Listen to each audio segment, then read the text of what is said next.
सपने कुछ कर दिखाने के, नाम कमाने के। कौन नहीं देखता ऐसे सपने? लेकिन हमारे समाज की सोच कुछ अजीब है। अगर कोई पुरुष अपना करियर बनाने के सपने देखे और अपने परिवार की जिम्मेदारियों से अपना ध्यान हटाकर सिर्फ अपने करियर को ही अपनी जिंदगी बना दे, तो हम कहते हैं कि वो महत्वाकांक्षी है। लेकिन यही सपना अगर कोई औरत देखे, अपनी परिवार की जिम्मेदारियों को निभाते हुए भी आगे बढ़े, तब भी उसका अपना परिवार, उसके आसपास का समाज उसे स्वार्थी करार देने लगता है। समान अधिकार सिर्फ संविधान में ही है, जिनका कोई सम्मान नहीं करता। औरतों का दम घुटता रहता है, उनके खिलाफ जुर्म बढ़ते ही रहते हैं। Be selfish to dream. Interesting. क्या मतलब है इस बात का? इसका मतलब है कि कभी कभी इंसान को अपने सपनों को पूरा करने के लिए थोड़ा बहुत सेल्फिश होना पड़ता है। अगर आप ऐसा नहीं करते तो आप जिंदगी भर सैक्रिफाइस ही करते रह जाएंगे। अगर आपको अपनी फैमिली और ड्रीम्स के बीच में किसी एक को चूज करना पड़े, तो आप किसे चूज करेंगी? मैम, हमेशा औरत ही सैक्रिफाइस क्यों करे? अगर कल को मेरी शादी होगी तो मैं सिर्फ एक मदर या सिर्फ एक वाइफ तो नहीं होंगी। मेरी अपनी भी एक आइडेंटिटी है। Then how can I sacrifice my dream?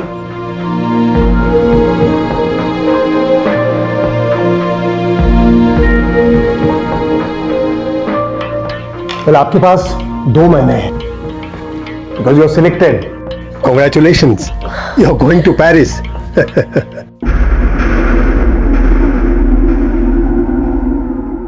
एक बेहद उत्साही लड़की के जीवन का दुखद अंत हो चुका था, जिसके सपने थे पेरिस जाने के। वो हाईवे पर एक लाश बनकर पड़ी हुई थी। कौन थी वो? क्या उसने अपने सपनों की कीमत चुकाई थी?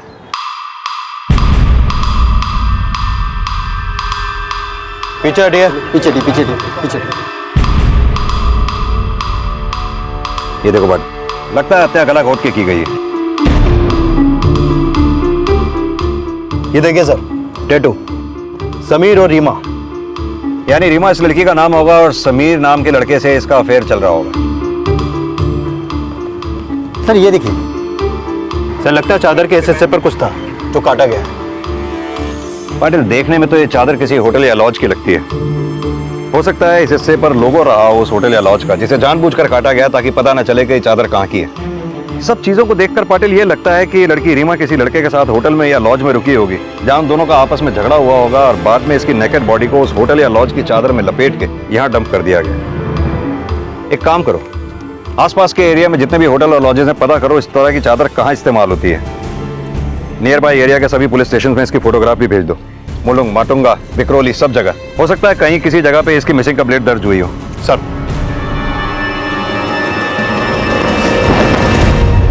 देख, तेरे लिए कितनी खूबसूरत चादर लाई हूँ। क्या मामा, तू बाजार से ये चादर लेकर आई? क्यों, पेरिस में चादर नहीं मिलती क्या?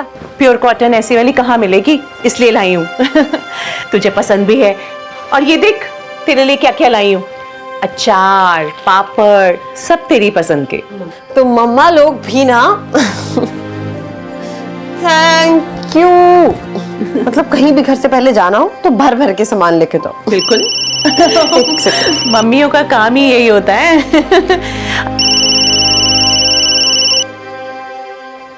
अमित, मैं कॉल बैक करती हूँ। अरे मम्मा के साथ हूँ बाबा। हेलो अमित, मेरा क्या हुआ? मेरा एक्सीडेंट हो गया। अभी फ्रेंड्स लोगों ने घर पे पहुंचाया। Please please come. व्हाट? मैं बस अभी आ रही हूँ, अभी आ रही हूँ।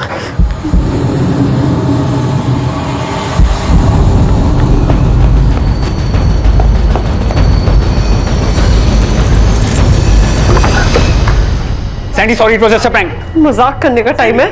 अमित के बच्चे, मैं तुम्हें छोड़ रुको।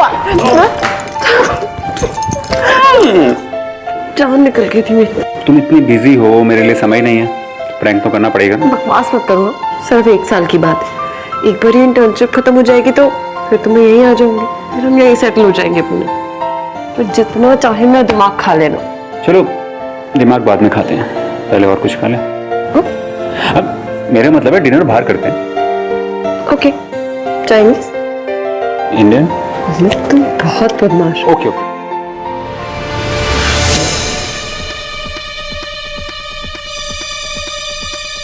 सर, मैंने आसपास के सभी थानों में पूछताछ की। इस रीमा नाम की लड़की की कहीं भी कोई मिसिंग कंप्लेंट नहीं है। मैंने इसके फोटो भी सर्कुलेट करवा दिए हैं, लेकिन अब तक कोई मैच नहीं मिला है। पाटिल, हो सकता है इसके घर वाले इस शहर के ना हो या फिर आउट ऑफ टाउन हो। सर, इस औरत की पहचान के तौर पर हमारे पास सिर्फ ये टैटू है। सर, घाटकोपर मुलुंड थाने के आसपास जितने भी होटल्स और लॉज है वहाँ पे मैंने फोटो दिखा के पूछताछ की, लेकिन लड़की को कोई नहीं पहचानता। सर, रीमा की पोस्टमार्टम रिपोर्ट आ गई है। मौत गला घोटने से हुई है और हत्या रात 7 से 8 के बीच हुई है। और पोस्टमार्टम रिपोर्ट के मुताबिक लड़की पे सेक्सुअल असॉल्ट भी नहीं हुआ। सर, अगर सेक्सुअल असॉल्ट नहीं हुआ तो लड़की की बॉडी को नेकेड करके चादर में लपेट कर रोड पे क्यों रखा गया? हमें मिसलीड करने के लिए, ताकि हम रेप के एंगल में उलझे रहें और हत्यारा साफ निकल कर चला जाए। हम जानते हैं उस लड़की को आप ही ने मारा है। सिर्फ 2 लोगों को पता है, दूसरा कौन है आप अच्छी तरह से जानते हैं, लेकिन वो बोलेगा नहीं।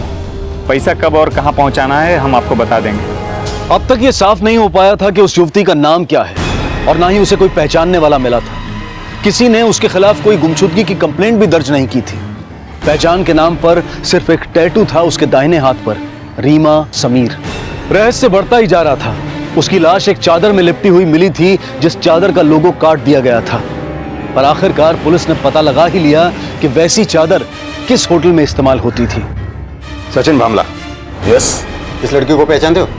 नहीं, कभी देखा नहीं। इस चादर को पहचानता भामला? हाँ सर। तेरे होटल में ही इस्तेमाल होती है ना? हाँ। इस लाश के ऊपर वही चादर लिपटी हुई थी। ये औरत तेरे होटल में ठहरी थी ना? ये मैं कैसे कह सकता हूँ?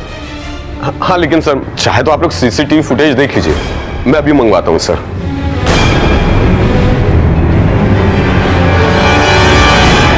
सर ये देखिए सर, टोटल 4 कैमरे लगे हैं, जिसमें तीसरे माले का कैमरा खराब है।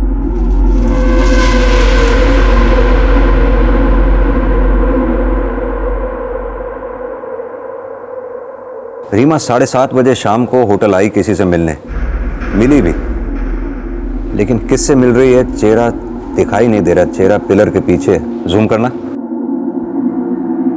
और जूम करो। पिलर के उस तरफ का सीसीटीवी फुटेज दिखाओ। सर उस साइड कैमरा नहीं है, इसलिए फुटेज नहीं है। सर, मैंने गेस्ट एंट्री रिकॉर्ड चेक किया, लेकिन समीर और मीरा नाम की गेस्ट की कोई एंट्री नहीं है। एंट्री क्यों नहीं है? हो सकता है रेस्टोरेंट में आई हो या किसी से मिलने आई हो सर। वो तो हमें भी दिख रहा है कि रीमा किसी से मिल रही है, लेकिन किससे मिल रही है उस आदमी का चेहरा नजर नहीं आ रहा, क्योंकि उसका चेहरा पिलर के पीछे है। पाटिल, फुटेज अपने कब्जे में लो। सर, एक काम करो, सुबह के न्यूज़पेपर में रीमा की फोटोग्राफ छपवा दो। शायद कोई हो जो रीमा को पहचानता हो। सर, रीमा की आईडी के नाम पे हमारे पास एक ही चीज है, रीमा के हाथ पे छपा रीमा और समीर नाम का टैटू। अरे अरे अरे, गिराएंगे मुझे। मेरा वीजा लग गया, मेरी टिकट बुक हो गई, मैं चली पेरिस। आप देखना मम्मा, बस 3 साल में ना, 3 साल में मैं ऐसा नाम बनाऊंगी ना, मेरा अपना ब्रांड होगा। और आपके और मेरे नाम को मिला के ना, मैं एक अच्छा सा नाम सोचूंगी। मतलब सुसान कैसा रहेगा? Sue for you, San for me. Right. Sandhya, Sandhya, Sandhya, क्या हुआ बेटा? डॉक्टर, सब ठीक है ना? ताई, कहने में थोड़ा अजीब लग रहा है, लेकिन संध्या प्रेग्नेंट है। संध्या को पेरिस जाना है, लेकिन इस कंडीशन में पॉसिबल नहीं है। अब आप लोग डिसाइड कर लीजिए कि करना क्या है।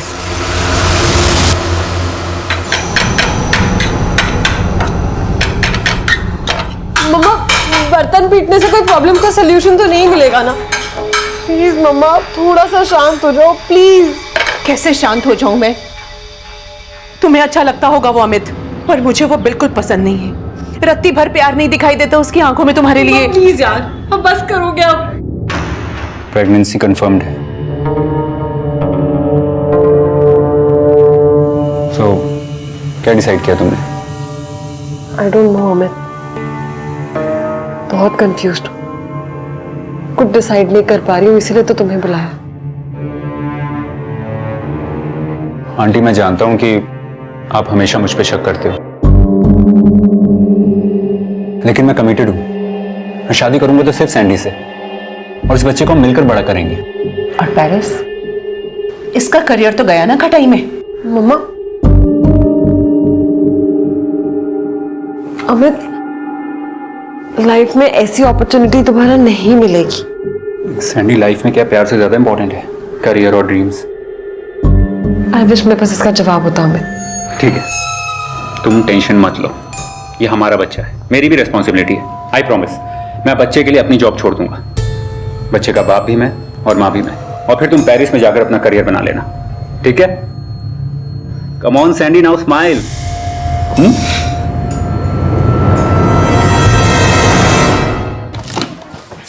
सर, मैंने येलो लीफ के मैनेजर से पूछताछ की।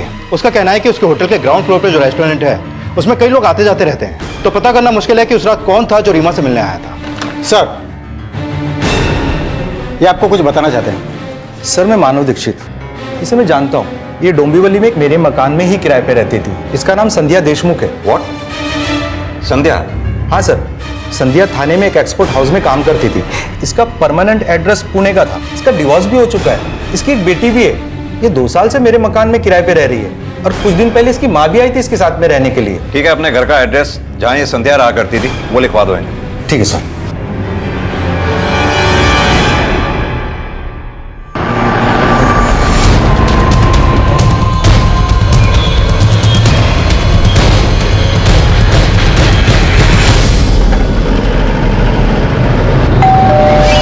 आ गई।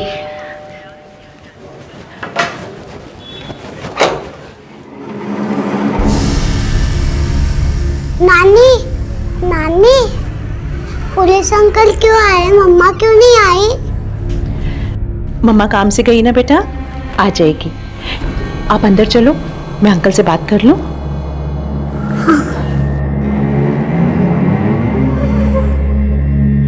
संध्या आपकी बेटी है? हाँ। आपकी बेटी संध्या का मर्डर हो गया है।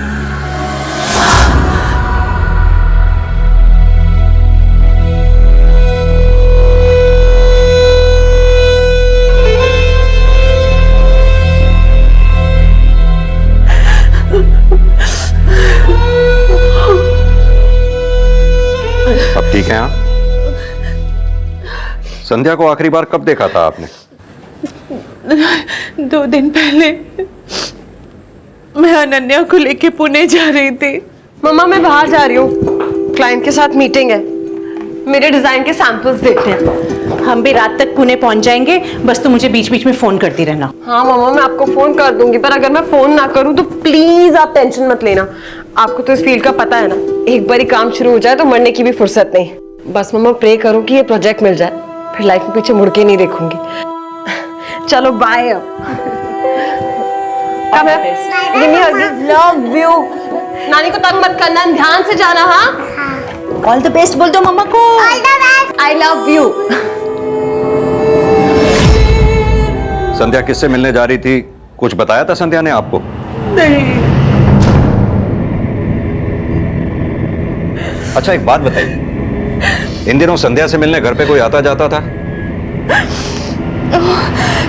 कुछ दिन पहले उसका हस्बैंड आया था, अमित देशमुख। तलाक का केस चल रहा है दोनों में।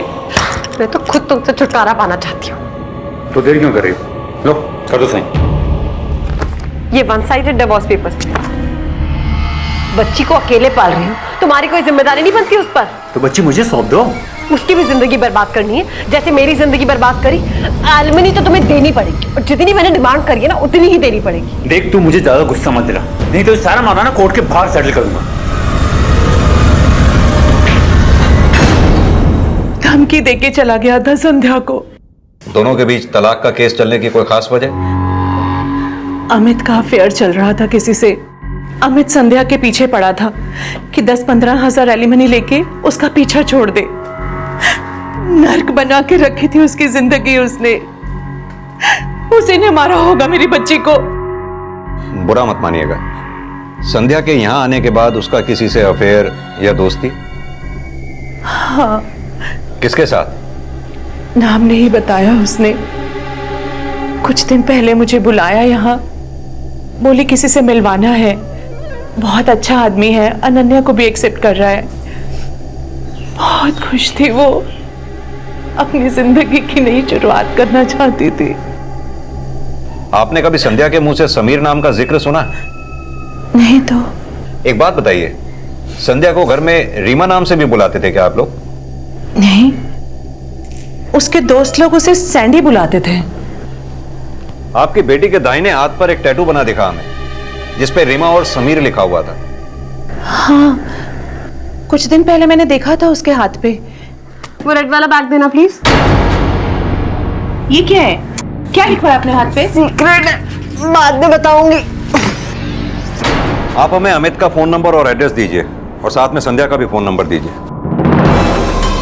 बट एक बड़ी अजीब सी बात है, लड़की का नाम संध्या, दोस्त उसे सैंडी नाम से बुलाते थे, और उसके हाथ पर टैटू है रीमा और समीर के नाम का। अब ये टैटू ही हमें इस गुत्थी को सुलझाने में मदद करेगा। फिलहाल इस केस में हमारे दो ही प्राइम सस्पेक्ट्स हैं, एक समीर, दूसरा ये अमित देशमुख।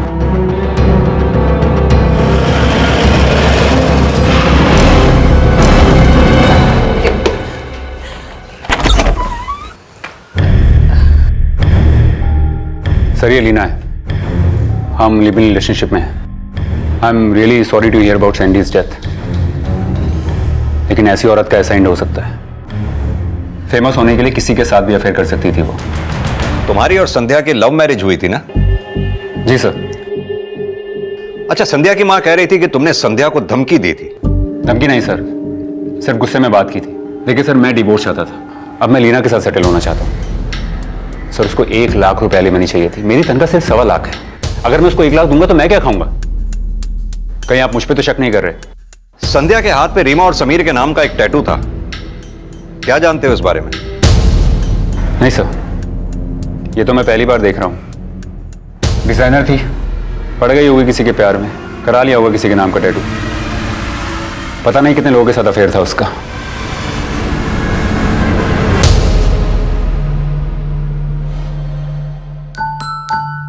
अनन्या, जल्दी चलो, स्कूल को लेट हो जाएगा। फटाफट बैठो बैठो बैठो बैठो।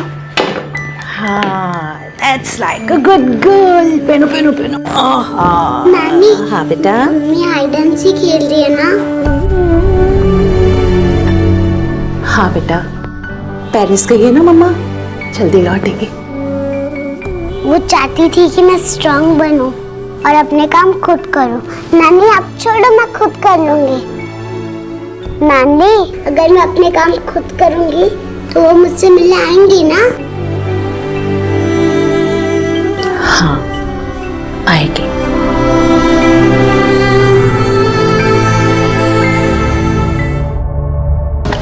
सर, ये संध्या के कॉल रिकॉर्ड। इस कॉल रिकॉर्ड में एक नंबर ऐसा है जिससे संध्या अक्सर टच में थी। ये नंबर मोहसिन अली का है सर, जो एक फैशन डिजाइनर है, हाई सोसाइटी वाला है। पिछले 6 महीने से ये दोनों मिल रहे थे सर। बुलाओ इस मोहसिन अली को। सर। सर, संध्या और मैं कॉलेज के दिनों से एक दूसरे को जानते हैं, एक दूसरे के अच्छे दोस्त भी थे। मैंने तब भी फाइनल एग्जाम्स के बाद उसकी हेल्प की थी, एक एप्लीकेशन फॉर्म भरने में और पेरिस इंटर्नशिप के लिए भी। लेकिन फिर बाद में सुनने में आया कि उसने शादी वादी कर ली, फिर सारे कॉन्टैक्ट्स ही खत्म हो गए, उसने इंडस्ट्री ही छोड़ दी। अभी 1 साल पहले उसने मुझे फिर से कॉन्टैक्ट किया था। मैं तो पहले से ही जानता था कि अमित से शादी करने का तुम्हारा फैसला बहुत ही गलत डिसीजन था, लेकिन उस वक्त तुम मेरी बात कहाँ सुनने वाली थी? छोड़ो ना मोहसिन, मैं अपना पास्ट तो बदल नहीं सकती, पर तो ऑल टाइम से क्या तुम मेरी हेल्प करोगे? Tell me, how can I help you? Fashion industry में वापस आना चाहती हूँ। ओके। और तुमसे अच्छा नेटवर्कर तो मुझे मिल नहीं सकता। मैंने संध्या की एक फैशन डिजाइनिंग कंपनी से मीटिंग फिक्स करवाई, पर वो आई नहीं। मैंने जब फोन किया तो कहने लगी, सॉरी मोहसिन, मैं तुमसे अभी नहीं मिल सकती। वो क्या है, अमित मेरे खिलाफ सबूत ढूंढ रहा है, मुझे कैरेक्टरलेस साबित करके वो अपनी एलिमनी के पैसे बचाना चाहता है। और ऐसे में अगर मैं तुमसे मिली तो मैं नहीं चाहती कि वो तुम्हारे और मेरे मिलने पर फिर से कोई नई कहानी गढ़कर उसे कोर्ट में पेश कर दे। अपनी पत्नी की जासूसी कर रहा था? जी सर। मोहसिन, हमें संध्या के हाथ पर ये एक टैटू दिखा जिसमें समीर और रीमा लिखा हुआ था, क्या जानते हो तुम इस बारे में? मैं क्या कह सकता हूँ sir, I have no idea. बस खले सर, मार क्यों रहे सर? क्या तरीका है सर ये? यही तरीका है हमारा। अब तू बैठ के आराम से बताएगा या हम अपने तरीके से पूछें? सर, मैं बताता हूँ सर। बता। सर, मैं जानता था कि संध्या के अलग अलग लोगों के साथ अफेयर्स रहते हैं, मुझे बस सबूत चाहिए था। और इसीलिए तू येलो लीफ होटल में गया था? Yellow leaf? ये कहाँ है सर? तू उल्टे हाथ का खाएगा या सीधे हाथ का? सर ट्रस्ट नहीं, मुझे तो पता भी नहीं इस नाम का कोई होटल भी है। सर एक मिनट सर, ये अमित के कॉल रिकॉर्ड। मर्डर वाली रात इसकी फोन की लोकेशन येलो लीफ होटल की नहीं थी। एक बात बता, किस पे शक है तेरा? तेरी बीवी का किसके साथ अफेयर था? एक हो तो बताऊं सर, हो सकता है संजीव त्रिपाठी हो, जिसकी कंपनी में वो काम करती थी, या फिर वो उसके कॉलेज का यार मोहसिन अली, पुराना आशिक है। इस अमित को जाने दो, इसे हम ज्यादा देर तक डिटेन करके नहीं रख सकते, लेकिन इस पे नजर रखना। इस केस में प्राइम सस्पेक्ट कभी भी हमारा यही है। और हाँ, संजीव त्रिपाठी और मोहसिन अली दोनों के कॉल रिकॉर्ड्स निकलवाओ, पता करो उस रात ये येलो लीफ होटल में थे या नहीं। सर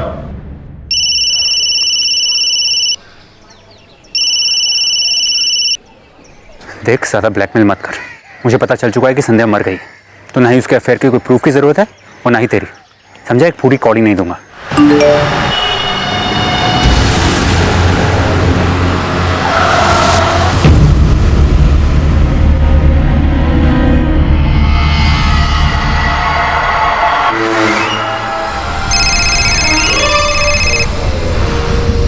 हेलो, तू साले अपनी बीवी को फंसाने के लिए प्रूफ ढूंढ रहा था ना?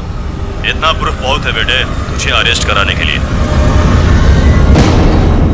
सर, मैंने मोहसिन और संजीव त्रिपाठी दोनों के कॉल रिकॉर्ड चेक किया। हत्या वाली रात मोहसिन येलो लीफ होटल में नहीं था, लेकिन ये त्रिपाठी उस रात वहीं पर था। सर, मैंने इस त्रिपाठी के बारे में पता किया, बहुत बड़ा अय्याश आदमी है, लड़कियां इसकी कमजोरी हैं। संध्या को पाने के लिए कुछ भी कर सकता था ये। पाटिल, इस त्रिपाठी को यहाँ बुलवाने से पहले हमें घटना वाले दिन की सीसीटीवी फुटेज दोबारा से चेक करनी होगी। हो सकता है शायद हमसे कुछ मिस हुआ हो। नानी, बहुत जोर से भूख लग रही है। भूख लग रही है? हाँ। तुम 2 मिनट बैठो, मैं तुम्हारी फेवरेट डिश बना के लाती हूँ, पास्ता।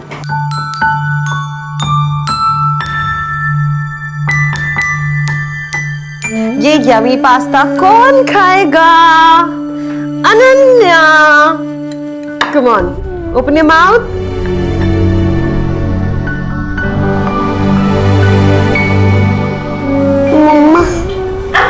हमारी अनन्या की फेवरेट डिश पास्ता। देखो देखो देखो कितनी अच्छी खुशबू आ रही है। आ करो आ करो आ करो।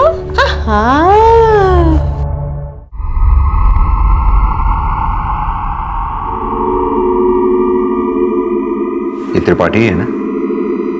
हाँ सर। टाइम क्या लिखा है? 7 बजे। 7 बजे ये होटल में घुसा है। फॉरवर्ड करो। बाहर आ रहा है, यानी त्रिपाठी 7 बजे होटल में घुसा, 9 बजे बाहर आया। पक्का सबूत है अब हमारे पास। जिस रात संध्या का मर्डर हुआ उस रात ये त्रिपाठी भी होटल में ही मौजूद था।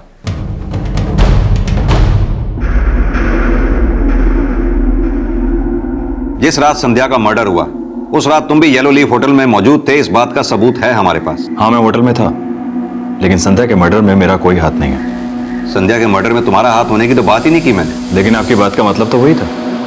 चलो मतलब की बात पे आते हैं। तुम्हारे ऑफिस में सब जानते हैं कि खूबसूरत लड़कियों में कितनी दिलचस्पी है तुम्हारी। संध्या की खूबसूरती पर लट्टू होकर ही उसको नौकरी दी थी ना तुमने? नहीं सर, टैलेंट था, पर्सनैलिटी थी, और वो बेचारी मजबूर थी, इसलिए मैंने उसे काम पर रखा था। सबूत सामने आते ही सही गलत सब पता चल जाता। वैसे उस रात किसका फोन आया था तुम्हें जिससे तुमने लॉबी में बात की थी? मैंने पूछा उस रात किसका फोन आया था तुम्हें जिससे तुमने उस दिन लॉबी में बात की थी? एजेंट का। एजेंट? कैसा एजेंट? Escort agent. उसने मुझे बताया कि संध्या नाइट्स में अवेलेबल रहती है, तो मैंने सोचा ऐसे ही से मैं वो ऑफर ठुकरा नहीं पाया। उसने मुझे होटल में 8 बजे पहुंचने को बोला था, लेकिन मैं 7 बजे ही पहुंच गया था। और जैसे ही मैंने संध्या को होटल में आते हुए देखा तो मैंने उसे इशारा कर अपनी तरफ बुलाया। हाय, आप यहाँ? अरे भाई, तुम्ही ने तो मीटिंग के लिए बुलाया था मुझे। मीटिंग? कौन सी मीटिंग? देखो सैंडी, एक्टिंग मत करो। मैं तुम्हारी सारी नाइट लाइफ के बारे में सब कुछ जानता हूं। मेरी बातें सुनकर गुस्से में वो वहां से चली गई। 1 घंटे बाद उस एजेंट का फोन मुझे आया। उसने मुझे बोला कि टाइम से पहले पहुंचकर तुमने गड़बड़ कर दी है, अब संध्या तुमसे नहीं मिलना चाहती है। मेरा दिमाग खराब हो गया था, मैंने 2-3 पैग लगाए वहां पर और मैं वहां से चला गया। उस एजेंट का नंबर तो होगा ही तुम्हारे पास? हाँ, ये नंबर था उसका। हमें संध्या के हाथ पर यह टैटू खुदा दिखा था जिस पे समीर और रीमा लिखा हुआ। क्या जानते हो इस बारे में? बस इतना ही जानता हूं कि ये टैटू मैंने भी देखा था, लेकिन संध्या की पर्सनल लाइफ के बारे में मैं कुछ नहीं जानता। अब मैं जा सकता हूं? पाटिल, कहीं ऐसा तो नहीं संध्या ने जीने के लिए प्रोस्टिट्यूशन का रास्ता अपना लिया हो सकता है सर। अगर ऐसा है तो जिस एजेंट का नंबर इसने दिया है उस एजेंट को जरूर पता होगा, लेकिन अभी उसका नंबर बंद है। एक काम करो, उस एरिया के अपने सारे खबरियों को अलर्ट करो, उनसे यह पता करने को कहो कि क्या वाकई संध्या प्रोस्टिट्यूशन में थी। सर। अनन्या, वहां खड़े क्या कर रहे हो? इधर आओ, दूध पियो। नानी, मम्मी क्यों नहीं आई अभी तक? वो मम्मी, मैं मम्मी के लिए लेटर लिखूंगी तो वो आ जाएंगी।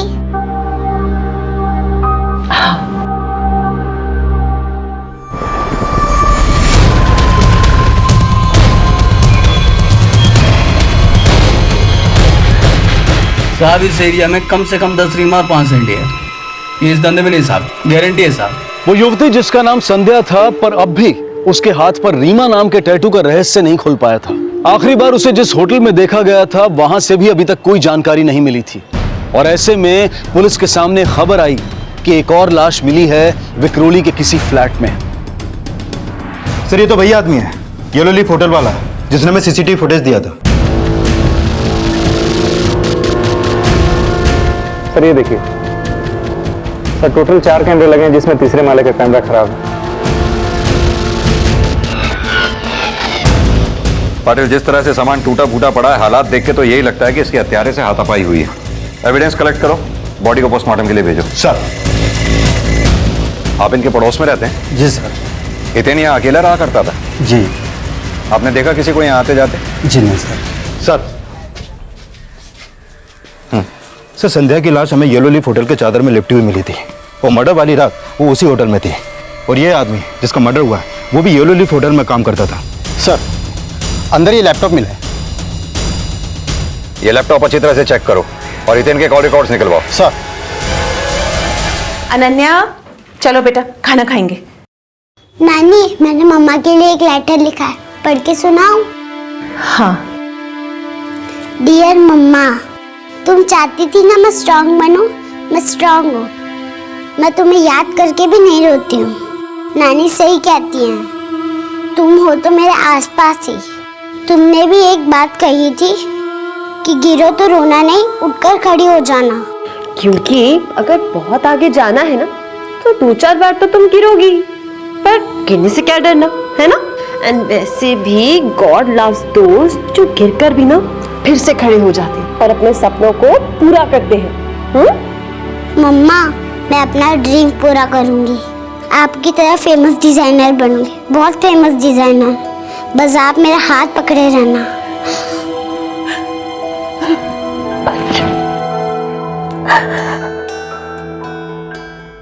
सर, हितेन के लैपटॉप में कुछ मिला है, ये देखिए।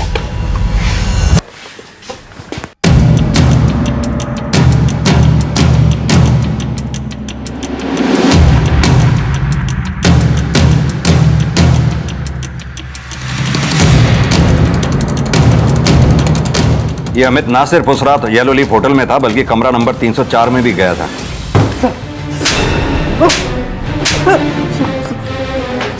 उस रात तो येलो लीफ होटल गया था ना?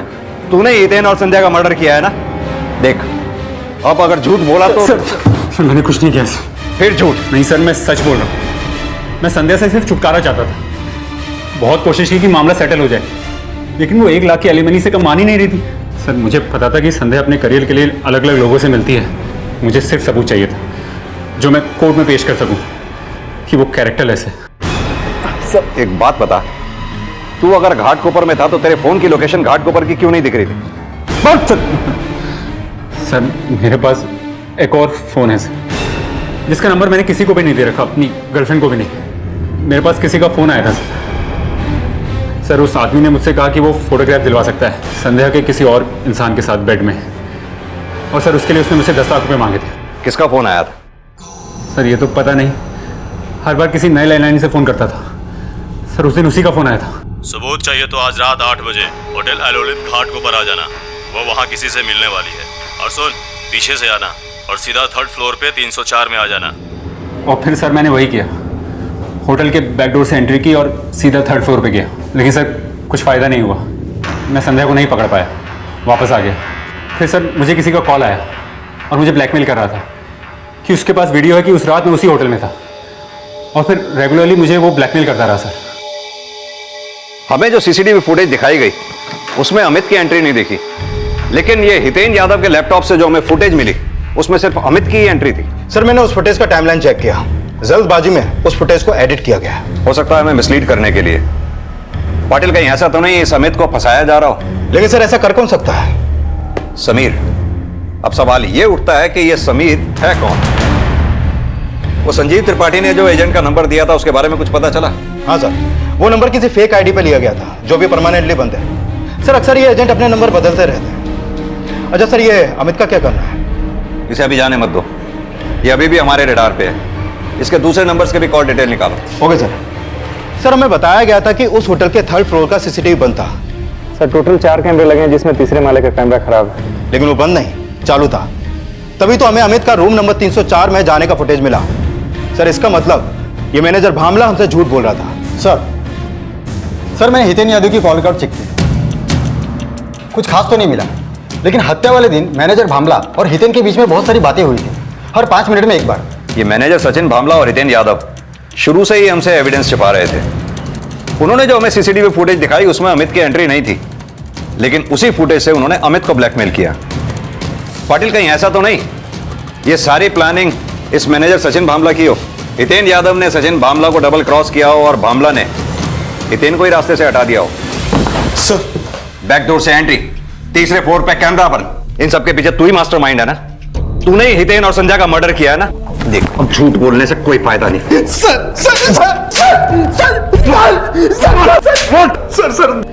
हम लोग कस्टमर, लड़कियां और उनके दलालों को बैकडोर से एंट्री देते थे, और जो कस्टमर सिर्फ 2-3 घंटे के लिए आते थे सर, हम लोग उनके एंट्री रजिस्टर में नहीं करते थे। सर 3rd फ्लोर उसी के लिए रखा हुआ था। हितेन भी इसमें मेरे साथ शामिल था। हम दोनों अच्छा खासा कमा लेते थे सर। उस रात 7:30 बजे संध्या रूम नंबर 304 में गई थी। उस वक्त उसके साथ कोई नहीं था सर। फिर बाद में अमित 8 बजे उसके रूम में गया था सर, उसी ने संध्या को मारा होगा। उन दोनों के पास कमरा नंबर 304 की चाबी आई कहां से? एक बात तो तय है, उस कमरे में पहले से ही कोई मौजूद था। देख भामला, साफ साफ बता दे किसने संध्या का मर्डर किया और लाश किसने ठिकाने लगाई? नहीं पता सर, हो सकता है कि हितेन ने कोई अलग से डील की होगी। 3rd फ्लोर की सारी फुटेज हितेन अलग फोल्डर में रखता था सर। ये मैनेजर सचिन अभी भी हमें सच नहीं बता रहा है। कोई तो था उस कमरा नंबर 304 में। ये अमित भी तो उस कमरे में गया था और फिर वापस आ गया। हो सकता है इस अमित के हाथों ही संध्या का मर्डर हुआ हो और इसी ने संध्या की लाश को सड़क पर फेंक दिया हो। सर हितेन की पोस्टमार्टम रिपोर्ट, हत्या करीब रात को 11 बजे गला घोट के की गई।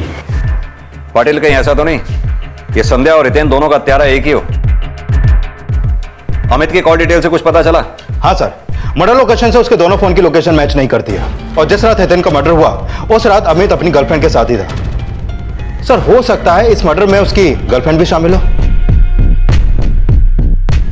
पाटिल लगता है अब अमित की गर्लफ्रेंड से मिलना ही पड़ेगा, क्योंकि अमित जितना स्मार्ट है हो सकता है उसकी गर्लफ्रेंड उतनी स्मार्ट ना हो।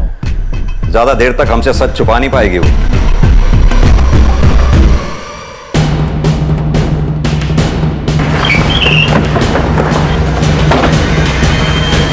नो सर, जिस रात के लिए आप लोग कह रहे किसी का मर्डर हुआ था उस रात तो अमित मेरे साथ था।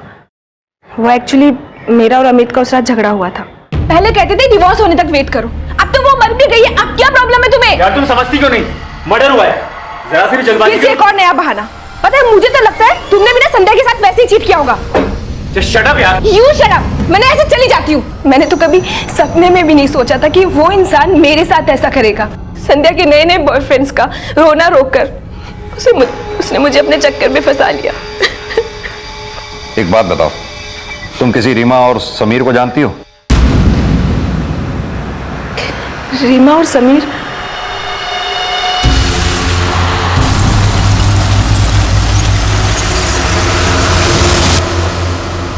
सर जिस दिन मैं अमित और संध्या का ही सामान रख रही थी सर, मैंने कहीं तो ये दोनों नाम पढ़े थे।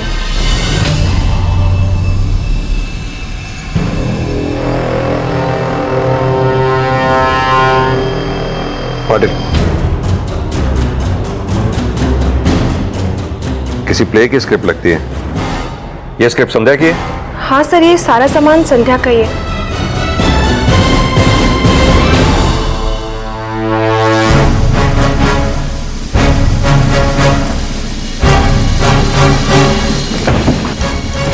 मोहसिन, ब्लॉगर, फैशन की दुनिया का मसीहा, तेरा सारा कच्चा चिट्ठा, सारा बायोडेटा, सारी कुंडली है हमारे पास।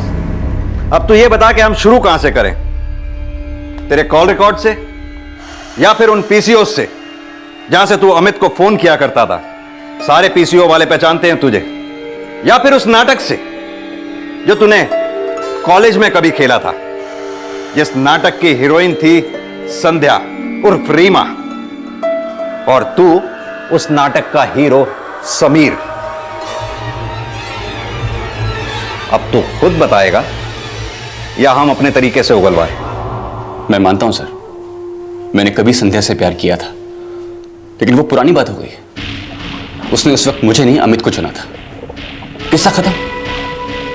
लेकिन वो फिर लौटा मेरी जिंदगी में, और अभी 1 महीना पहले अपने हाथ में टैटू भी करवा लिया। ये क्या है? समीर रीमा मतलब? मोहसिन, हमारे कॉलेज प्ले के फेवरेट और most romantic couple Sameer and Reema. Play का नाम क्या था? Finally Reema meet Sameer. Exactly, finally Reema meet Sameer. तो मैंने सोचा क्यों ना हमारे रिलेशनशिप की तरह कैरेक्टर्स भी परमानेंट कर दूं। उसे लगने लगा था नाटक का वो रोमांटिक पेयर, यानी कि मैं और वो सिर्फ एक दूसरे के लिए बने हैं। वो सच्चाई भूल गई थी कि जिंदगी कितनी आगे बढ़ चुकी है। अरे एक बच्ची है उसकी। तूने संध्या को झांसे में रखा होगा, तभी तो संध्या की उम्मीद जगी होगी ना। खूबसूरत थी वो। मैंने भी सोचा अगर एक रिश्ता यूं ही चलता रहेगा अलग तो ठीक है। और तू संध्या का फिजिकली इस्तेमाल करता रहे। मैं सिर्फ संध्या को सब कुछ समझाने वाला था कि शादी वादी कुछ नहीं हो सकती, लेकिन सबसे पहले अपनी मम्मी को यहां बुला के ले आई मुझसे मिलवाने के लिए। Guess what, मोहसिन, मम्मा यहाँ आ चुकी है और इस वीकेंड पे मम्मा को मैं तुमसे मिलाऊंगी। And I'm very sure mamma is going to be so happy. मैं फंस गया था सर, मेरा कोई इरादा नहीं था शादी करने का, लेकिन वो पीछे ही पड़ गई थी। मम्मी से मिलना है, शादी करनी है, घर बसाना है। फिर मैंने भी एक प्लान बनाया उससे अपना पीछा छुड़वाने का। उसने कभी मुझसे शेयर किया था कि ये त्रिपाठी भी ना जब देखो मुझे घूरता रहता है। ये तो पता था अमित अब भी संध्या पर नजर रखता था और उसका पीछा भी करता था। मैंने सोचा संजीव त्रिपाठी और अमित दोनों का इस्तेमाल करूंगा। मैंने संजीव त्रिपाठी को एक एस्कॉर्ट एजेंट बन के फोन किया और कह दिया कि संध्या रेडी है, एक बहुत बड़ा क्लाइंट है, तुम्हारी तो लाइफ बन जाएगी, and then we can think of marriage. या कहाँ है? Hotel yellow leaf, room number 304 में ठहरा है। एंड बाय द वे मैं भी 8 बजे वहीं मिलने वाला हूं। ओके? और उधर अमित को भी घेर लिया, उसको बोला कि प्रूफ दूंगा। आखिर प्लान क्या था तेरा? सोचा था वो कमरे में आएगी और मैं किसी बहाने से उसको नींद की गोली दे दूंगा, और फिर संजीव कमरे में आएगा और ऐश कर लेगा। तब अमित अंदर आकर उनकी फोटोज ले लेगा और वो मेरी जिंदगी से आउट, और मुझे दोनों से कैश मिल जाएगा। मैं नहीं चाहता था कि अमित मुझे देख ले, क्योंकि वो मुझे पहचान जाता, लेकिन सारी गड़बड़ उस संजीव ने कर दी। गधा वक्त से पहले ही पहुंच गया। मैं तुम्हारी सारी नाइट लाइफ के बारे में सब कुछ जानता हूँ। संध्या बेवकूफ नहीं थी, सब समझ गई। क्यों?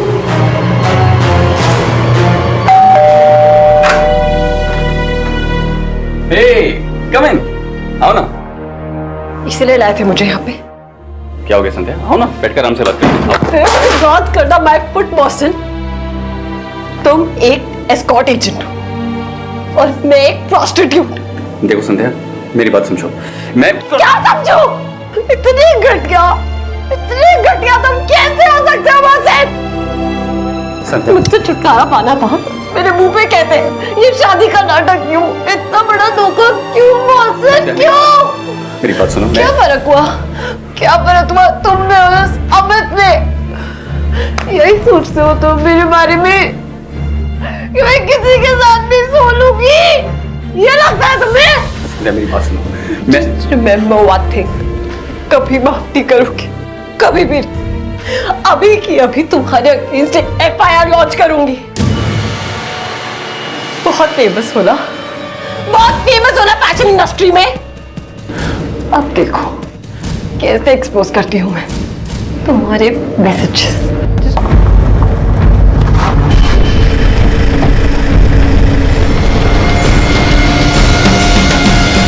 पर मेरा नसीब ही खराब था। हितेन यादव ने CCTV में सब कुछ कैप्चर कर लिया और उसके बाद हितेन ने मुझे ब्लैकमेल करना शुरू कर दिया। फिर मैं एक दिन हितेन के घर गया। आइए आइए, हमको मालूम था आप जरूर आएंगे।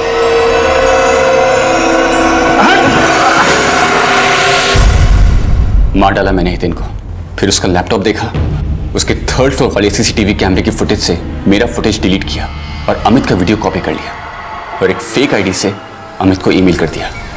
फिर वो सब ब्लैकमेल करने का नाटक, आप सबको मिसलीड करने के लिए।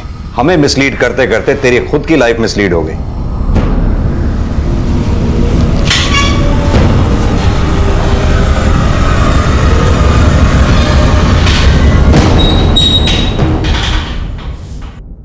नानी, आप रो रहे हो ना? आप तो मम्मी के भी मम्मी हो ना? आपको तो और भी स्ट्रांग होना चाहिए। रो मत नानी। नहीं रोऊंगी बेटा, स्ट्रांग बनूंगी मैं, बहुत स्ट्रांग।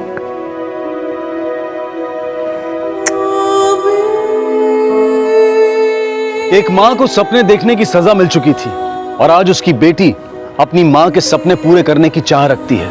क्या उस बेटी के बड़े होने तक हम एक ऐसे समाज का निर्माण कर पाएंगे जहां पर औरतों को सपने देखने की सजा न दी जाती हो? देखते हैं हमारे आज के एपिसोड की दूसरी कहानी।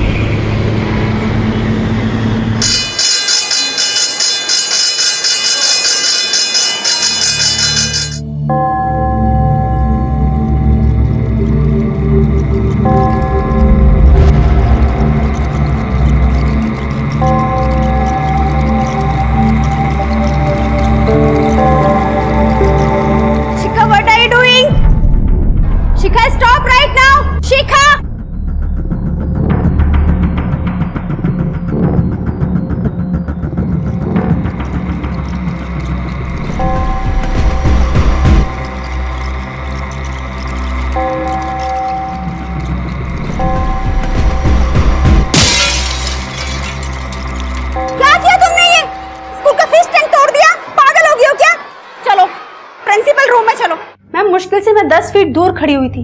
5 बार मैंने उसको रोका भी कि मत करो। और मैम ऐसा नहीं है कि उसने मुझे सुना नहीं है, उसने मेरी बात सुनी, मेरी तरफ देखा भी और उसके बावजूद ये सब। शिखा क्या है ये सब? हाँ, इतनी बदमाशियां करता है कोई? ये सिखाया मैंने तुझे? देखिए ये आज की बात नहीं है, पहले भी 2 से 3 बार इसकी कंप्लेन आ चुकी है और ये लास्ट वार्निंग है। अगली बार मैं इसे सीधा सस्पेंड कर दूंगी। नहीं नहीं, अब माफ कर दीजिए, छोटी बच्ची समझकर। चल।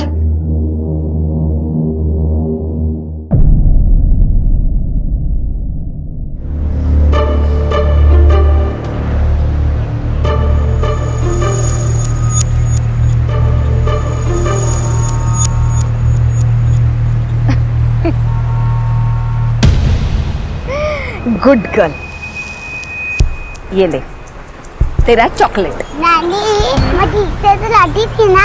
हाँ। 10 में से कितने मार्क्स? 10 में से 7। क्यों? 10 में 10 कम मिलेंगे? अगर ज्यादा मार्क्स चाहिए ना तो तुझे और भी नॉटी होना पड़ेगा, समझी? चल।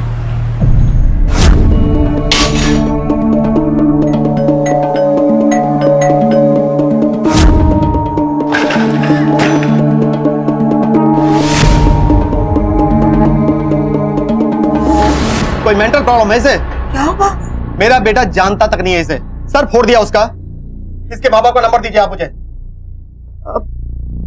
छोटी बच्ची है, अब क्या करूं मैं? ए लड़की, अगर तू मेरे बेटे के आसपास भी नजर आई ना तो सीधा पुलिस में शिकायत करूंगा, छोड़ूंगा नहीं मैं।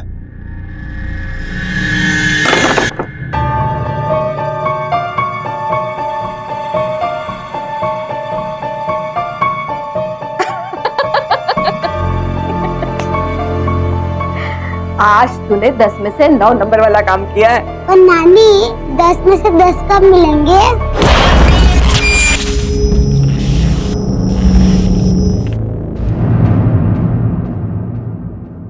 शिखा, अरे वाह, कितनी सुंदर लग रही है। हाँ, तू किसकी शैतान बच्ची है? नानी की। नानी, हाँ? आज तो अपन मौसी के घर जा रहे हैं ना, वहाँ भी शैतानी? हाँ, तो आज तो सबसे ज्यादा शैतानी। 10 में से 10 मार्क्स चाहिए ना?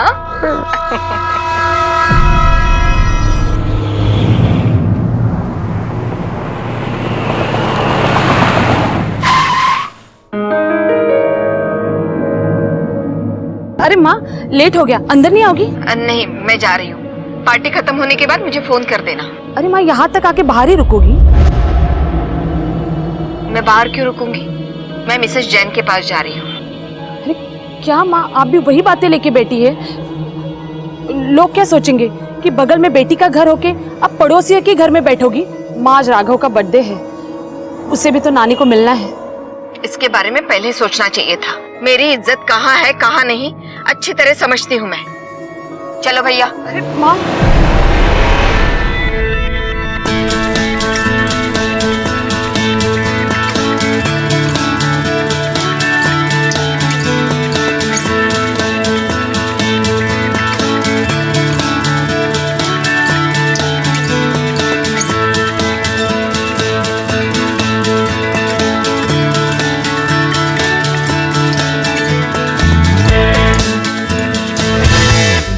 अगर ज्यादा मार्क्स चाहिए ना तो तुझे और भी नॉटी होना पड़ेगा।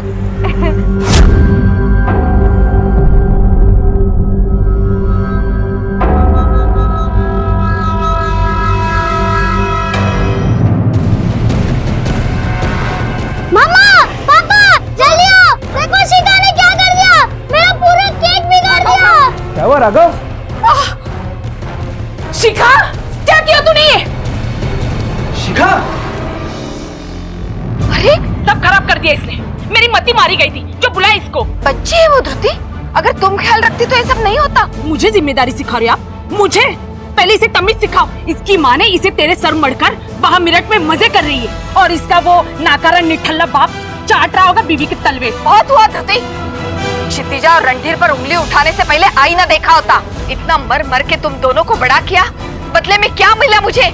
हाँ, जब माँ को संभालने की बारी आई तब चलती बनी ना तू। अगर क्षितिजा और रणधीर नहीं होते तो पता नहीं मेरा क्या होता। क्यों नहीं रखेंगे? मुफ्त के बच्चे को संभालने वाली नौकरानी जो मिल गई। चल शिखा। नमस्कार, आदाब। क्राइम पेट्रोल डायल 100 में आप सबका स्वागत है। अक्सर बच्चे बड़ों का ध्यान अपनी ओर आकर्षित करने के लिए शरारत करते हैं, लेकिन हैरानी तब होती है जब कोई बड़ा बच्चों को शैतानी करने के लिए प्रोत्साहित करे। पर इसके साथ जो जोखिम जुड़े हुए थे, क्या वो उनसे अवगत थी? शिखा, शिखा, तुमने शिखा को देखा क्या? मीना, मीना, तुमने शिखा को देखा क्या? नहीं, क्या हुआ गरिमा जी? शिखा मिल नहीं रही है। मिल नहीं रही? कहाँ चली गई? कहीं खो गई। भगवान। शिखा, वक्त क्या हो रहा था उसने? दोपहर के 2-2:30 बज रहे होंगे। 2:30? और अब रिपोर्ट लिखवाने अभी आ रहा है? सर, एक्चुअली इनकी गलती नहीं है। मैंने ही मना किया था। मुझे लगा हम दोनों साथ में पुलिस स्टेशन आएंगे। जैसे ही मैं मेरठ से वापस आया, हम आपके पास आ गए। घर में कुछ प्रॉब्लम थी? बच्चे किसी चीज से परेशान हो? वो चाहती थी कि उसके माँ बाप लौट आए। मैंने इन्हें फोन करके कई बार आने को भी कहा था। क्षितिजा, मैं समझ रही हूँ तेरी बात, लेकिन करे तो क्या करे बता? मैंने पहले भी तुम दोनों से कहा था ना कि बच्ची को अपने से दूर मत करो। हाँ माँ, मैं समझती हूँ, लेकिन आप भी समझो ना, मेरी नौकरी है यार, मुझे छुट्टी नहीं मिल सकती माँ। जब से तुम्हें मेरठ में नौकरी मिली है तब से तुम अपनी बेटी को भूल गई हो। माँ, आप जरा संभाल लो वहाँ पे। मैं आपको बाद में फोन करती हूँ। हाँ, मैं करती हूँ। और आपको ये सब पता था कि बच्चे के साथ ये सब हो रहा है? मम्मी जी ने हमें बताया था, लेकिन हमने ये बात कभी सीरियसली ली नहीं। सीरियस लेते तो शायद ये सब नहीं होता। वैसे शिखा की माँ कहाँ है? उसके ऑफिस में कुछ काम था, वो रास्ते में है। ठीक है, आप लोग जा सकते हैं। सर ये रहा बच्ची का फोटो। सर कहीं ऐसा तो नहीं कि बच्ची माँ बाप का अटेंशन पाने के लिए घर से निकली हो और फिर कहीं दूर जाकर रास्ता भटक गई हो? नीरज, ये भी हो सकता है कि ये बच्ची किसी गलत हाथों में पड़ गई। इससे पहले कि ये बच्ची ज्यादा दूर जाए, मैं जल्द से जल्द एक्शन लेना होगा। हो सकता है कि बच्ची ने मेरठ की तरफ जाने की सोची हो। एक काम करो, मेरठ की तरफ जाने वाली जितनी भी बसें, ट्रेन वगैरह है, सबको स्कैन करो। स्पेशली ये जो टोल नाकों का सीसीटीवी फुटेज होता है वो चेक करो। और एक काम करो, ये फोटो मेरठ के थानों में और रेलवे पुलिस फोर्स में भिजवा दो। ओके।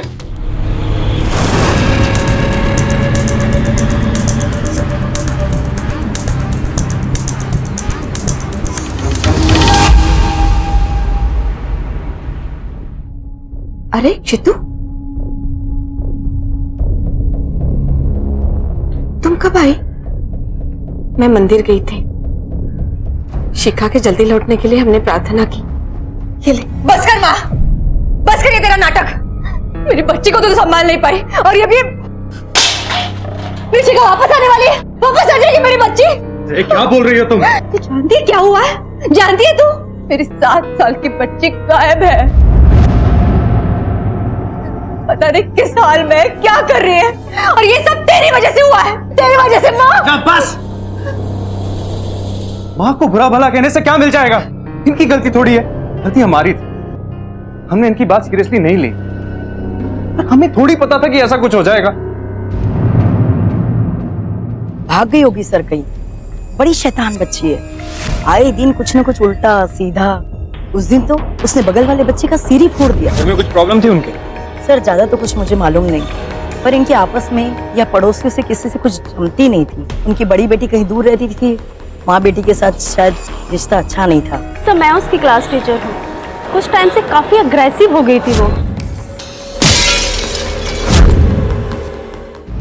सर जिस दिन शिखा गायब हुई, आसपास रहने वाले लोगों में से किसी ने भी उसे नहीं देखा। लेकिन सर पूछताछ से उसके बारे में एक अजीब बात सामने आई है। क्या? सर माँ बाप और नानी के हिसाब से बच्ची का नेचर काफी ठीक था, लेकिन पड़ोसियों और स्कूल वालों के हिसाब से उसका नेचर काफी अजीब था। सर वो कभी किसी की खिड़की का शीशा तोड़ देती थी, कभी किसी की साइकिल तोड़ देती थी, यहाँ तक कि स्कूल में उसने फिश टैंक भी फोड़ दिया था। क्या? सर शिखा की मौसी धृति गोयल, क्षितिजा अग्रवाल की बड़ी बहन। फैमिली मैटर उनका भी खराब है, आपस में बनती नहीं है। प्रॉपर्टी का चेक? नहीं सर, कुछ पर्सनल रीजन। घर में कोई फोर्स्ड एंट्री के निशान मिले? नहीं सर, ऐसा तो कुछ भी नहीं मिला। मतलब या तो लड़की अपनी मर्जी से घर से बाहर गई है या फिर किसी जान पहचान वाले के साथ। सर, एक बच्ची की लाश मिली है।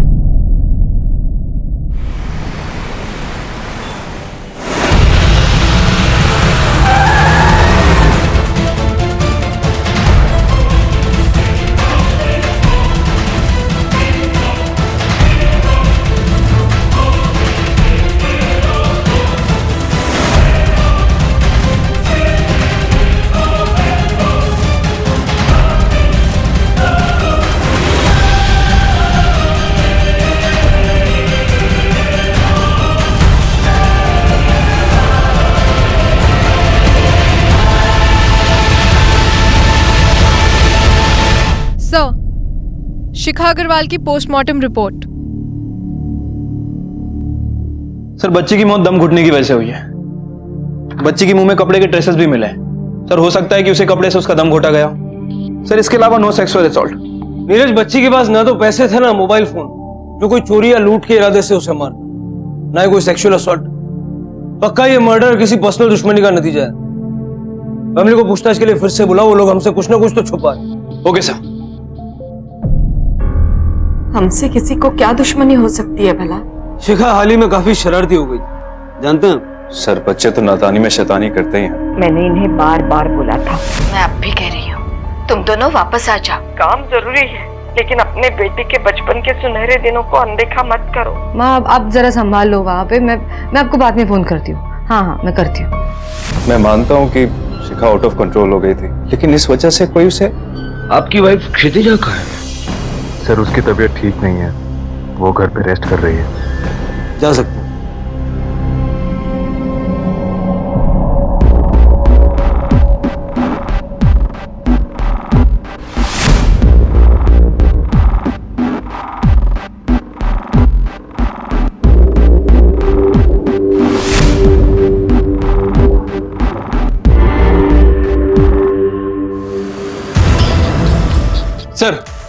पूछताछ से ऐसे 3 लोगों के नाम सामने आए हैं जिसके पास शिखा को मारने का स्ट्रांग मोटिव हो सकता है। सर, ध्रुति, शिखा की मासी, जिससे गरिमा की शिखा की वजह से झगड़ा हुआ था। ध्रुति का पति शेखर। शिखा, अगर तुम मेरे बेटे के आसपास भी नजर आई ना तो सीधा पुलिस में शिकायत करूंगा, छोड़ूंगा नहीं मैं। लेकिन सर, एक बर्थडे पार्टी खराब होने पर हम लोग थोड़ी ना किसी की जान ले लेंगे, वो भी एक बच्चे की। सर, भांजी है वो मेरी। हम उस बर्थडे पार्टी की बात नहीं कर रहे, हम उस तमाशे की बात कर रहे हैं जो पार्टी के बाद हुई। आए हुए सारे दोस्तों और मेहमानों के सामने तुम्हारी माँ ने तुम्हें चांटा मारा। माँ! मुझे मेरे माँ ने चांटा मारा था, किसी अजनबी ने नहीं। वैसे भी माँ के हाथों बेइज्जत होने की अब आदत हो चुकी है, यही तो करती आई है वो, शादी से लेके अब तक। सर, मैं पागल नहीं हूँ सर, और ना ही मर्डरर जो एक छोटी बच्ची का जान लेगा। उस लड़की ने मेरे बेटे की जिंदगी बर्बाद कर दी सर। बेसिक ABCD बोलना भूल गया है वो सर, जो कल तक कहानियां लिखा करता था, मोटी मोटी किताबें पढ़ा करता था सर। और जब मुझे ये पता चला कि सब नतीजा उस सर पर लगी हुई चोट की वजह से है, मैं गया था, चाहता था कि उनका घर जला दूं सर। कहां है वो? निकालो उसे बाहर, मेरे बेटे की जिंदगी खराब करके रख दी। शिखा लापता है, पता नहीं कहाँ चली गई। हाँ साहब, वो आए थे, लेकिन जब मैंने उन्हें शिखा के लापता होने की बात बताई वो चले गए। एक बात बताइए, जब आप शिखा की मिसिंग रिपोर्ट लिखवाने आई थी तब, और बाद में जब पता चला कि शिखा का मर्डर हो गया और हम आपसे दोबारा मिले तब, दोनों दफे आपने इन घटनाओं का जिक्र तक नहीं किया। और ये लास्ट वार्निंग है, अगली बार मैं इसे सीधा सस्पेंड कर दूंगी। अगर तुम मेरे बेटे के आसपास भी नजर आई ना तो सीधा पुलिस में शिकायत करूंगा, छोड़ूंगा नहीं मैं। मेरी तबीयत खराब हो रही है, मेरी दवाई भी घर पे रह गई। मैं जाऊं साहब, प्लीज जाइए। नीरज, ये खुद भी तो फ्रस्ट्रेटेड हो सकती है, बड़ी बेटी ने अपने पास रखा नहीं। माँ, जब माँ को संभालने की बारी आई तब चलती बनी ना तू। और छोटी ने रखा तो अपनी बच्ची की देखभाल की। मैं अब भी कह रही हूँ, तुम दोनों वापस आ जाओ। माँ, आप जरा संभाल लो वहाँ पे, मैं आपको बाद में फोन करती हूँ। मोबाइल फोन रखती है अपने पास? हाँ सर, लेकिन वो हमेशा घर में ही रहता है, उसी पे सारे कॉल्स आते हैं। इसके कॉल रिकॉर्ड निकलते हैं, देखते हैं किस किस के टच में है।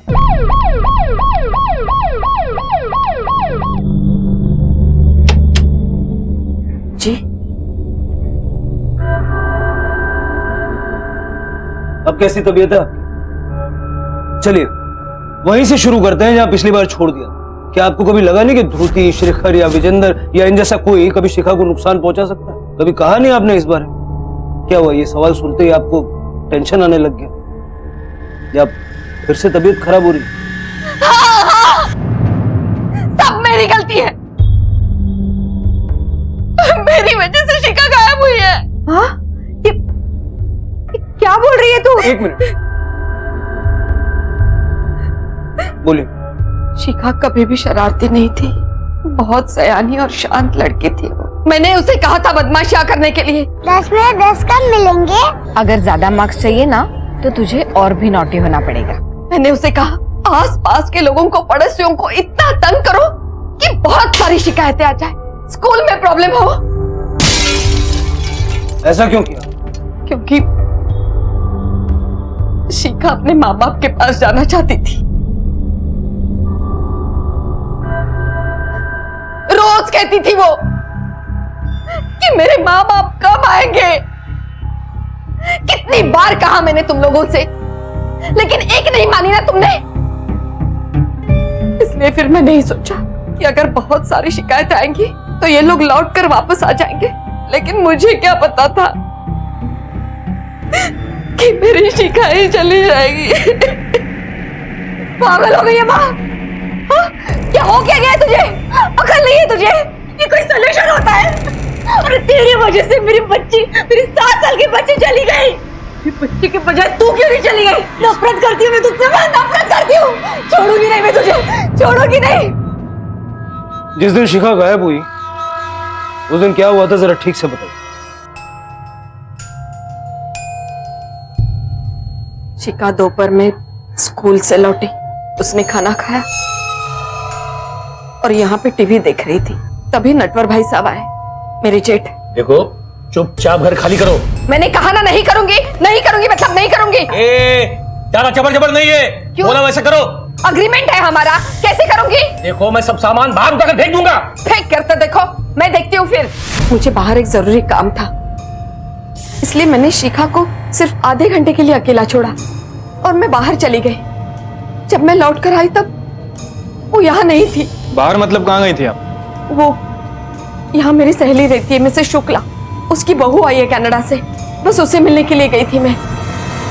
सर ये गरिमा अजीब औरत है, इसी की वजह से शिखा अचानक इतनी शरारती हो गई और उसे घर छोड़ के जाना पड़ा। नीरज, चाहे शिखा अपनी मर्जी से घर से गई हो या कोई उसे लेके गया, जिस तरह से उसका मर्डर हुआ है, निजी दुश्मनी के एंगल को रूल आउट नहीं किया जा सकता। ये गरिमा का जेट नेटवर्क काफी दिनों से उन्हें बाहर निकलवाना चाहता। हो सकता है कि उसने गुस्से में आके शिखा को मार दिया हो सकता है सर, क्योंकि शिखा के बिना उन दोनों का यहाँ रहने का कोई तुक नहीं बनता।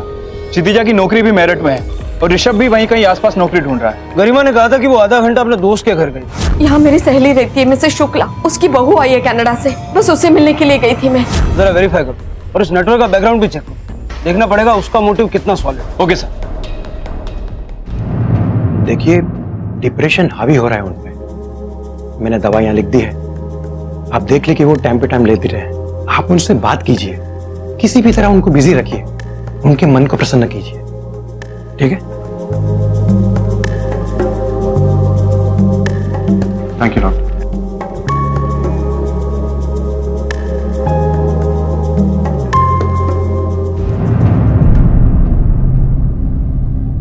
रणधीर बेटा, अब क्षितिजा के ऑफिस से फोन है।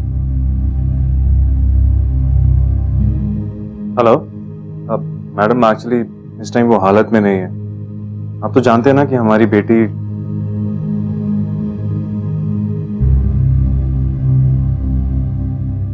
क्या हुआ? क्षितिजा को जॉब से निकाल दिया। सर मैंने नेटवर्क का बैकग्राउंड चेक किया है। सर इसके पास शिखा को मारने का सबसे स्ट्रांग मोटिव हो सकता है, क्योंकि गरिमा और उसका परिवार पिछले 20 सालों से पगड़ी सिस्टम पर इसके घर पर रह रहा है। सर वो जहां हर महीने के लाखों रुपए कमा सकता है, उसे केवल 500 से 600 रुपए मिल रहे हैं, और सर इसी वजह से वो काफी गरीबी में है। रणधीर और क्षितिजा के मेरठ जाते ही इसे लगा होगा कि बड़ी आसानी से घर खाली करवा लेगा, लेकिन ऐसा हुआ नहीं। शिखा के स्कूल के चलते शिखा और गरिमा यहीं रह गए। अगर शिखा ना होती तो आपको घर अपना वापस मिल गया होता। हाँ लेकिन मैंने कुछ नहीं किया शिखा को, बच्ची है वो, मेरी भी तो नवासी हुई ना, और फिर सबसे ज्यादा नुकसान तो मेरा हुआ है साहब। नटवर साहब ड्रामा बंद करो, ठीक से बताओ क्या हुआ था उस दिन। उस दिन मैं गरिमा से मिलने गया था, बात करने गया था, अचानक वो मुझ पर बरस पड़ी, चीखने चिल्लाने लगी, तो मैं वहां से निकल गया। तमाशा करने थोड़ी गया था साहब, बात करने गया था। बात करने गया था, लेकिन तुम्हारे फोन ट्रायंगुलेशन रिकॉर्ड के हिसाब से तुम 2 घंटे तक उस एरिया में भटक रहे थे। कर क्या रहे थे वहां पे? मौके का इंतजार, कब गरिमा का ध्यान हटे और कब ये शिखा को दबोच ले। नहीं साहब ऐसी बात नहीं है, मैं उसी मोहल्ले में बड़ा हुआ हूँ, मेरे सारे दोस्त वही रहते हैं, चाहे तो आप तसल्ली कर लो साहब। उस दिन में मैं वही था, 1-2 दोस्तों से बात की, बस फिर घर चला गया। ठीक है सर, जिस दिन शिखा का मर्डर हुआ ट्रायंगुलेशन रिकॉर्ड के हिसाब से वहां नहीं था नीरज, लेकिन जिस दिन शिखा लापता हुई ये वहीं था। इसका मतलब है कि इसने शिखा को एब्डक्ट किया और फिर मर्डर किसी और से कर। हो सकता है सर। सर मैं आसपास पूछताछ करता हूँ कि सच बोल रहा है फिर झूठ। जरा इस पे नजर भी रखो। Okay sir. यार कोई भी जॉब चलेगी, मैं करने को तैयार हूँ। हाँ यार प्लीज तो सिचुएशन समझ यार, हालत बहुत खराब है, घर में बिल्कुल पैसा नहीं है। थैंक यू यार, थैंक यू।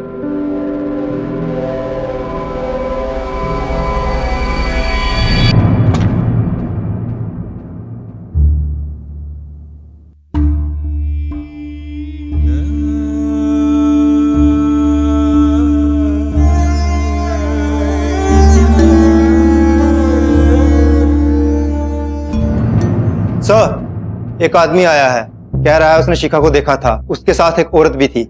लेके आओ उसे। Okay sir.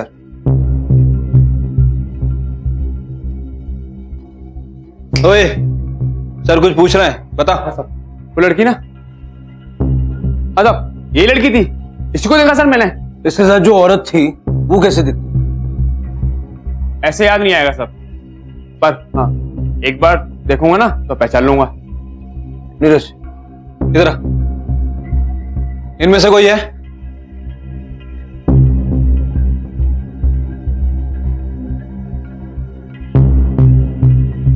नहीं साहब, इनमें से तो कोई नहीं है साहब। उसकी शक्ल या हुलिया याद है? अगर वो बताओगे तो उसकी तस्वीर हम बनवा लेंगे। साहब सामने से दिखेगी ना तो फट से पहचान लूंगा। ठीक है, जाओ। ठीक। जिस तरह एक छोटा सा पत्थर पानी की शांत और निर्विघ्न स्थिति को भस्म कर देता है, उसी तरह से शिखा की मौत ने उसके पूरे परिवार को हिलाकर रख दिया। और कौन था यह आदमी जो शिखा के साथ एक अपरिचित महिला को देखने का दावा कर रहा था? क्या उसकी बात में कोई सच्चाई थी? और अगर हां, तो कौन थी यह रहस्यमयी महिला? शक के घेरे में कई लोग थे, लेकिन उनके खिलाफ ठोस सबूत एक भी नहीं। इस केस की छानबीन आगे चलकर क्या रुख लेगी, यह अब पुलिस के लिए भी कहना मुश्किल था।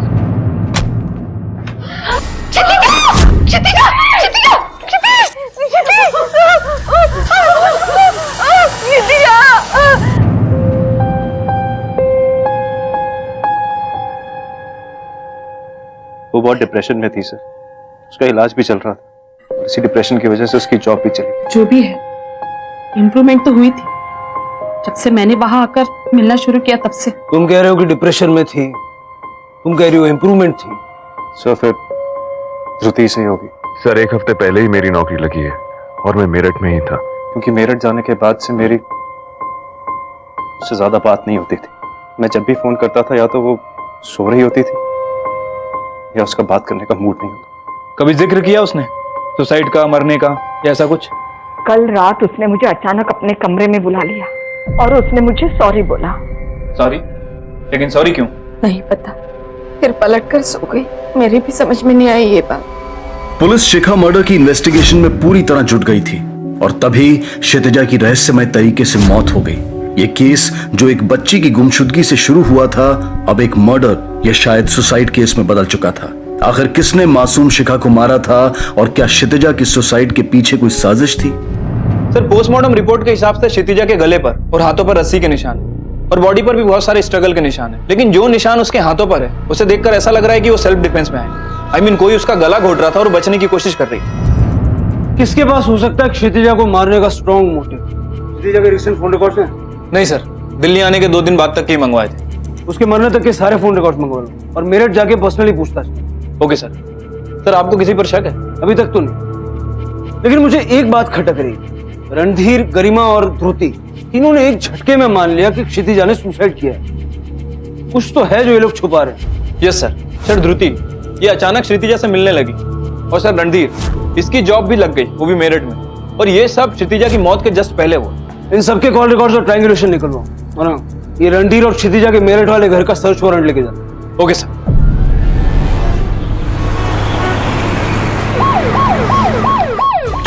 नीलेश सभी जगह देखो, कुछ छूटना नहीं चाहिए।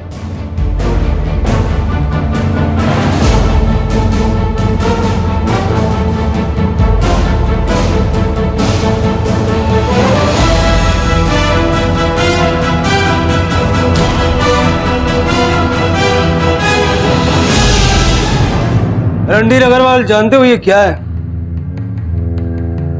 तुम्हारे कॉल रिकॉर्ड्स और तुम्हारे मोबाइल लोकेशन की हिस्ट्री। तो जिससे तुमने बात की है, जहां जहां तुम गए हो, वो सब इसमें रिकॉर्डेड। अब जो कुछ भी मैं पूछूंगा उसका सही सही जवाब दे। आया समझ में? जी सर। जब क्षितिजा की लाश मिली तब तुम कहां थे? मैं मेरठ में था सर। मेरठ में तुम्हें होना चाहिए, दिल्ली में थे तुम। क्या कर रहे? क्षितिजा का मर्डर? मर्डर?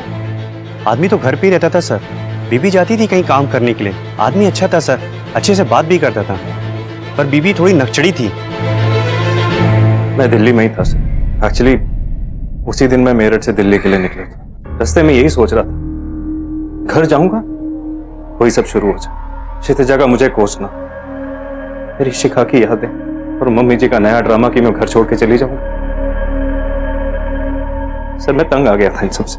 सर मैं कुछ समय अकेला बैठना चाहता था, इसलिए मैं पार्क में चला गया और वहां कब नींद लग गई मुझे नहीं पता। मेरा फोन साइलेंट पे था, इसलिए जितने भी कॉल्स है मुझे पता ही नहीं लगा। जब नींद खुली तो मैंने ध्रुति का मैसेज देखा और क्षितिजा के बारे में पता चला। साबित कर सकता है?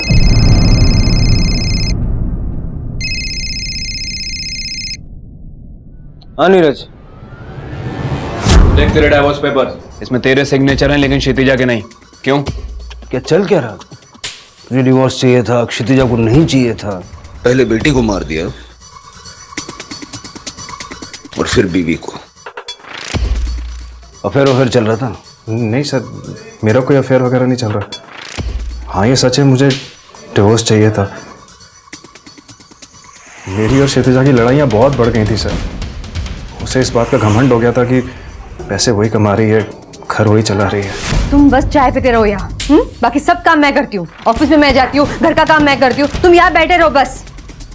अरे कुछ बोलोगे भी? क्या हुआ नौकरी का? यार ट्राइंग। मैं कौन सा खाली बैठा हूँ यहाँ पे, मैं भी कोशिश कर रहा हूँ ना। देखो तुम एक बात समझो, मुझे मेरी बच्ची चाहिए मेरे साथ। मैं यहाँ ऐसे अकेली नहीं रह सकती मेरे बच्चे के बिना।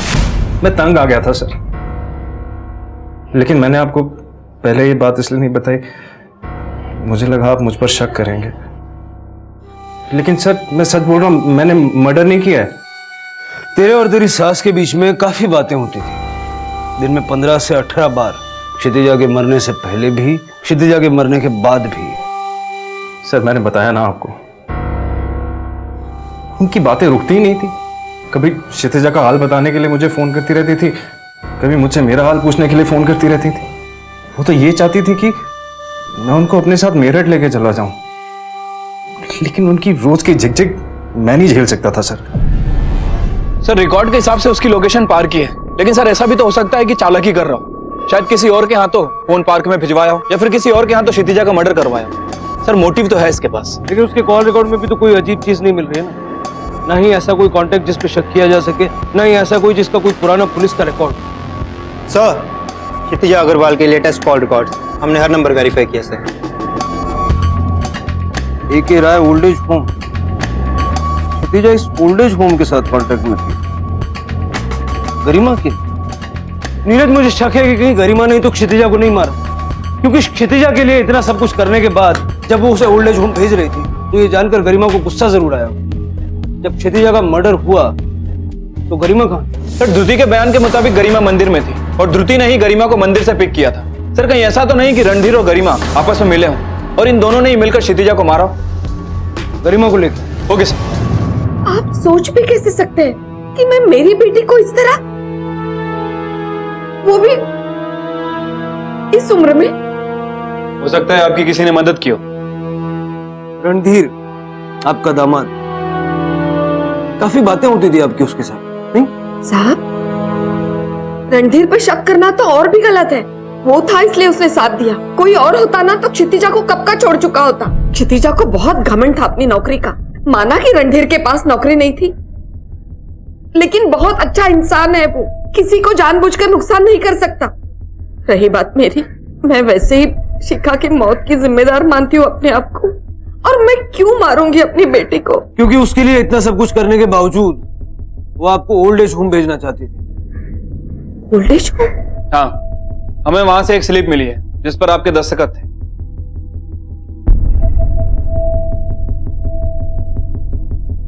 हाँ, ये दस्तखत तो मेरे ही है, लेकिन क्षितिजा ने मुझे बताया था कि ये शिखा की मौत से लेकर कुछ पेपर है।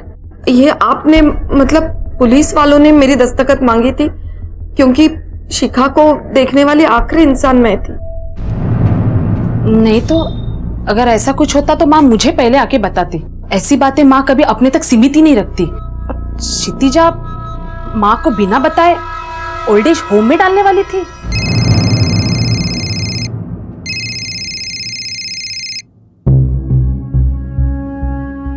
ठीक है, उससे बोलो नजर रखें, हम लोग आ रहे हैं। ओके। कुछ भी और याद है तो तुरंत हमें बताना, और शहर से बाहर मत जाना। अगर जरूरत पड़ी तो दोबारा बुलाएंगे। सर, जैसा आपने कहा, मैं गरिमा पर नजर रख रहा था तो अचानक नटवर को आते देखा, और उसके साथ 2 आदमी भी थे।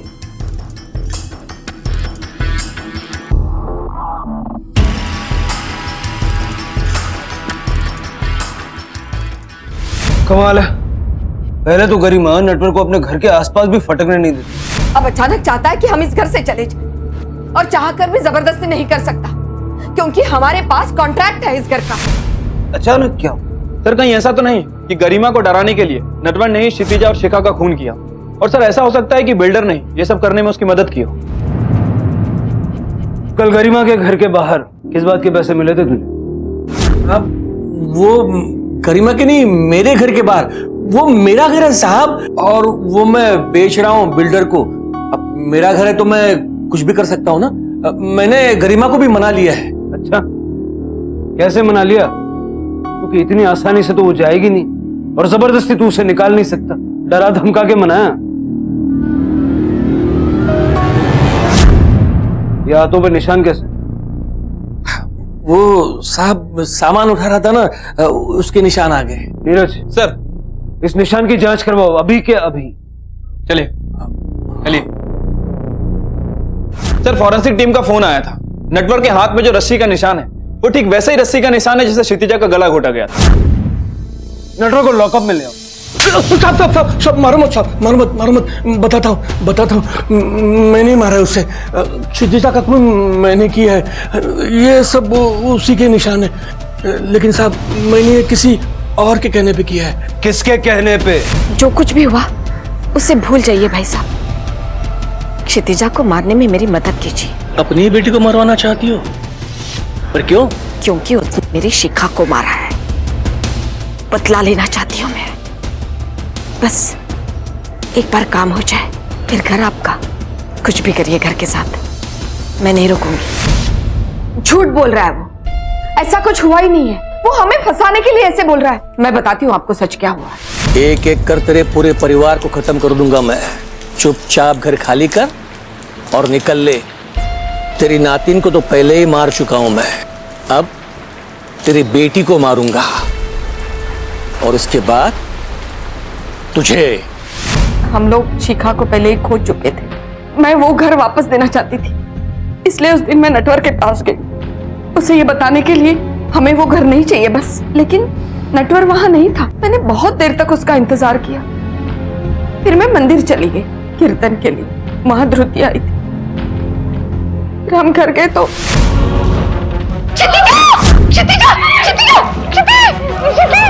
क्षितिजा को पंख। ठीक है, आप जा सकती हैं।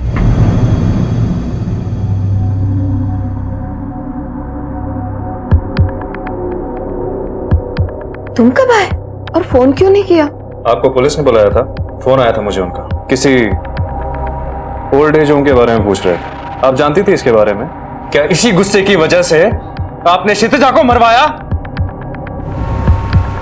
ये बस पास में है, आगे सर।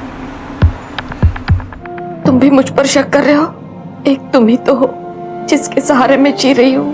पहले शिखा चली गई, उसके बाद क्षितिजा चली गई। बड़ी से तो कोई उम्मीद ही नहीं है। उसने फिर से मुझसे बात करना बंद कर दिया। तुम मेरे दामाद नहीं, मेरे बेटे हो। अगर तुम भी मुझे ठुकराओगे तो मैं कहाँ जाऊंगी? सॉरी मम्मी, मुझसे गलती हो गई। आइंदा से मैं ऐसी बात अपने दिमाग में भी नहीं आने दूंगा।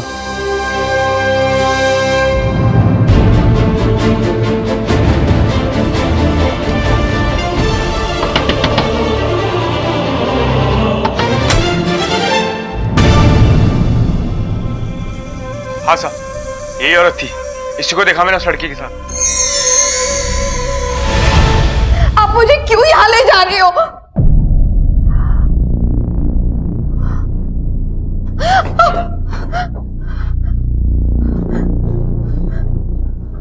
पहचानती हो ना इसे? अब झूठ बोलने से कोई फायदा नहीं है। सच सच बताओ, चक्कर क्या है? मैंने शिखा को रति के पास रखा था और सबको बता दिया कि वो गुम हो गई है। रति के बाद शिखा को छोड़ के जाने के बाद तुम शिखा से दोबारा कभी नहीं मिली? नहीं सर। अजीब बात है, जब तुम शिखा से मिली ही नहीं तो फिर उसका इनहेलर कैसे आया तुम्हारे पास? वो मैं कभी कभी रखती थी मेरे बैग में। हाँ। अच्छा, तुम्हारे रुमाल पर लगा शिखा का खून, उसकी लार, वो सब कहां से आया? नानी, हम यहाँ से क्यों जा रहे हैं? बेटा ये शॉर्टकट है, यहाँ से हम जल्दी घर पहुंचेंगे, समझी? अच्छा तुझे याद है ना मैंने क्या सिखाया? क्या बोलना है घर में जाकर? मैं बहुत चली, उसके बाद पता नहीं कहाँ पहुँच गई। हाँ क्या हुआ? हाँ, एक मिनट।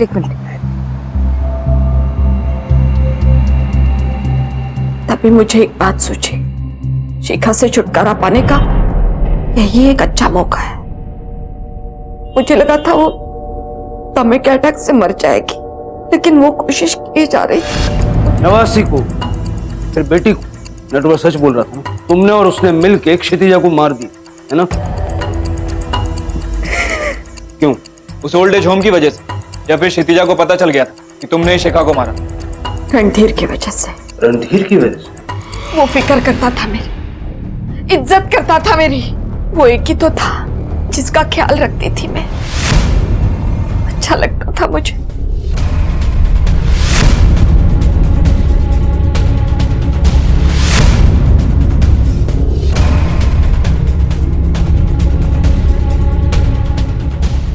वो दामाद नहीं, बेटा था मेरा।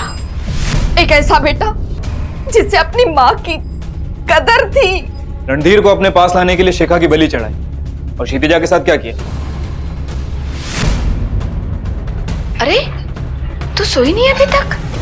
बहुत सो लिया माँ, अब काम करने का वक्त आ गया है। ऐसे ही सोती रही तो जिंदगी ऐसे ही निकल जाएगी।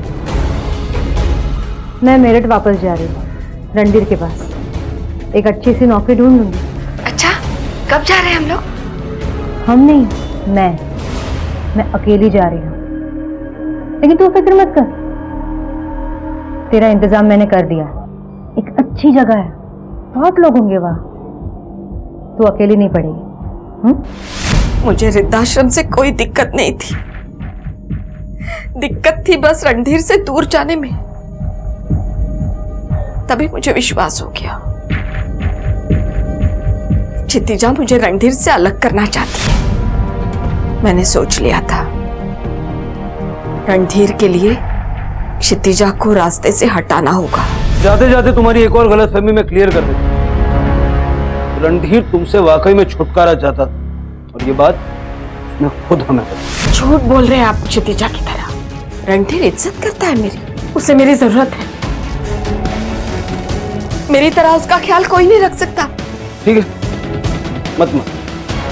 लेकिन सच तो यह है कि तुझ पे अपने दामाद की खातिरदारी का पागलपन सवार, और इसी पागलपन के चलते तुमने अपनी नवासी और अपनी बेटी को मार दिया। तुम कुछ भी हो सकती हो, लेकिन मां ने।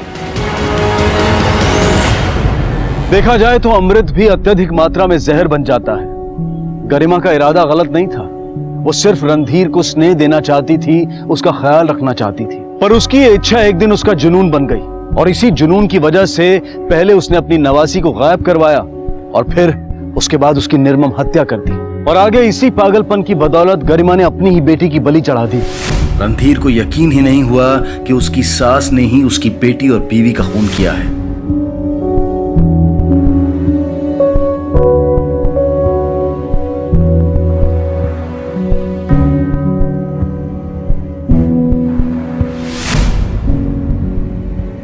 इसी विचार के साथ अब मैं अनूप सोनी आपसे विदा लेता हूं। फिर मुलाकात होगी अगले एपिसोड में एक और चौंका देने वाले केस के साथ। तब तक अपना और अपने परिवार का ख्याल रखें और देखते रहें क्राइम पेट्रोल डायल 100। सबक एक को सीख हम सबको। जय हिंद। इस तरह के और भी एपिसोड देखने के लिए हमारे चैनल को सब्सक्राइब करें और बेल आइकन दबाना ना भूलें।